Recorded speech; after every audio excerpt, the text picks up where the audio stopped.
terror and a comfort this must have been to Isaiah. The great minister, movement leader, pastor, theologian Charles Wesley once said that God buries his workmen, but the work goes on. The king is dead, but the true king continues, and the kingdom continues.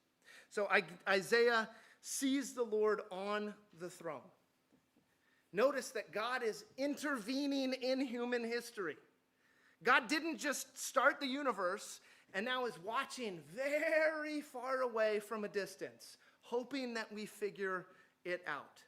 God is intervening. He is absolutely sovereign. He has authority and dominion and preeminence.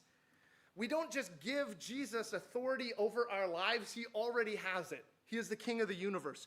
We either recognize it or we try and reject it, but he sits on the throne.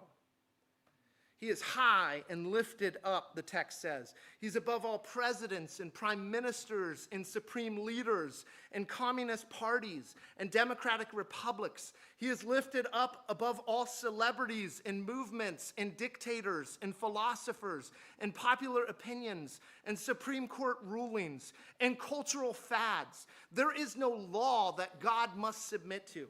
There is no standard outside of himself to which he must conform himself. We do not get to sit above God. We do not get to judge God. We do not get to hold God accountable. God is the standard. God is the judge. God is the king. God is the creator.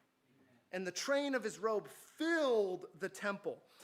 Many of you, we grow, we live in a democratic republic. We do not have royalty. We have celebrities that are like some kind of cheap alternate, thing like royalty. But in most cultures, for most of human civilization, there would be kings and queens, and a marker of their royalty and their splendor and their wealth would be the train of their robe, which the longer it was and the more ornate it was, the grander they were.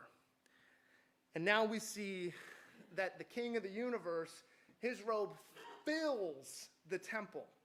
The imagery here is stark.